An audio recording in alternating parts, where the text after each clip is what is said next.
Hey guys, welcome back to my channel, and in this video we're going to be building a greenhouse for your plants because people say that you have to run your humidifier all day, but I know that's not the truth. We have to turn it on in order to breathe sometimes, and for the new plants that you probably just potted up or something, they need something sustainably humid, so you need to build a tiny greenhouse for it, and we don't need to splurge on a lot of money to do that neither, so could use stuff around like plastic bags or something around your house. This is just a blanket bag from a shop, and I just blink it out and use this as a greenhouse. So if you have something like this, then you could use this too. Okay, so let's get into it. And first of all, make sure you choose a bright indirect light window and make sure the greenhouse is getting as much light as you probably can give it, so more condensation will occur around it. And straighten out your bag that you're going to use so all the sides are even and it's not going to be touching the leaves, because usually the sides will start forming condensation, and if it starts touching your leaves too much, then they can start getting fungus or something on some areas. So that's just a safety measure, but you don't have to.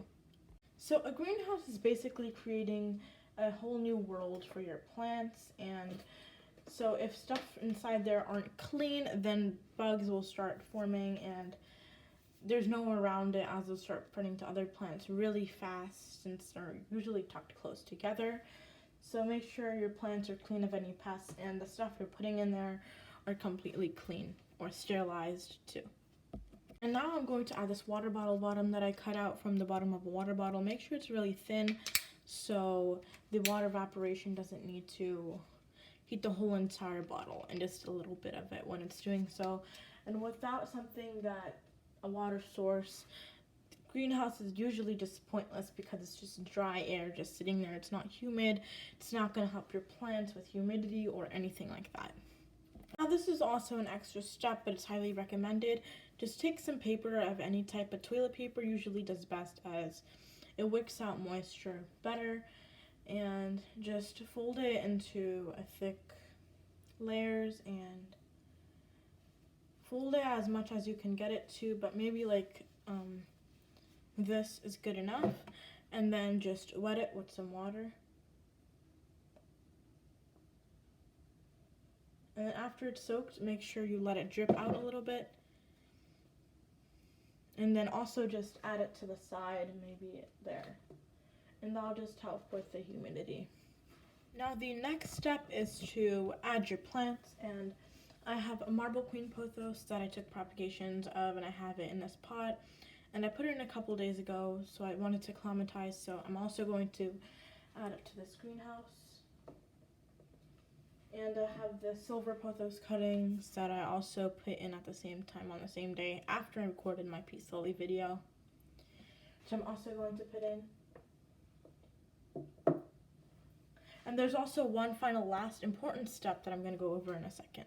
Okay, now the last and final step here is we're doing here is the air circulation. Air circulation is really important to keep all the bugs and the bad stuff away, and without air circulation, stuff can get in here, bugs will start spreading like crazy, and yeah, it's not good. So you need to have some air circulation, and if you have a greenhouse cabinet or something, it's definitely recommended to have a mini fan or something in here.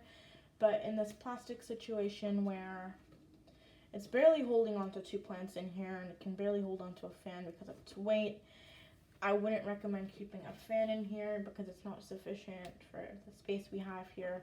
So there are 3 ways you could do this. This is the vacation way. If you're going on vacation, you would open it halfway and you'd probably tape it back like that.